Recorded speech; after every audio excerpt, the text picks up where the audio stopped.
who are you? And in the gospel today, Jesus reveals this. It's remarkable, right? Here's the story. We just heard it a while ago, I guess now by this point. We heard the story of the Pharisees and the Herodians teaming up, which is just the craziest thing. The Pharisees are people who did not cooperate with the Roman government, and the Herodians are people who did cooperate with the Roman government, but they both despise Jesus, and so they team up against him. And they ask him this tricky question, right? Is it lawful to pay the census tax to Caesar or not? And so Jesus, brilliant, just, oh my gosh, so good. He says, show me one of the coins. Now, they're busted because these people, the Pharisees, were like, no, you shouldn't pay the temple tax. They have one of the coins on their person. So he's like, okay, got you there, hypocrite. But then he asked the question, whose image and whose inscription, right? So it's the image of Tiberius Caesar. Now, the inscription on the other side of the coin said, son of the divine Augustus. So Tiberius Caesar, the son of Augustus Caesar. Augustus Caesar at one point claimed to be God. Therefore, Tiberius Caesar was, on the inscription on the back of the coin said, the son of God, essentially.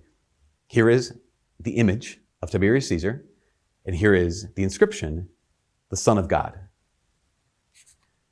And Jesus says, okay, if that's his image, that's his inscription, give to Caesar what belongs to Caesar. That's his.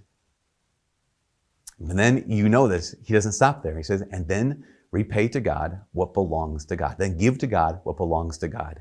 And what's unsaid is more powerful than what is said, because they wanted to make it political, and Jesus here is making it completely personal.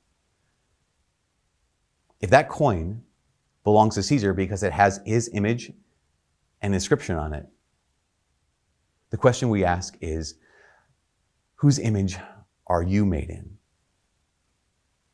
Genesis reveals absolutely clearly that you're made in God's image. Whose inscription is on you? Well, if you're baptized, that means two things. That means, one, that the inscription on you is you are traced with the sign of the cross. You've been marked by the cross of Jesus. You've been marked by the love of God.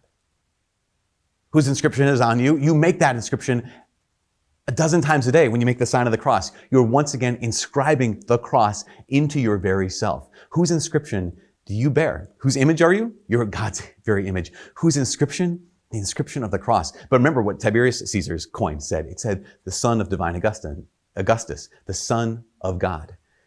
The second thing is, if you've been baptized, not only have you been marked by the cross, inscribed by the cross, but those words are written on your soul. You are actually a child of God. That's your deepest identity, because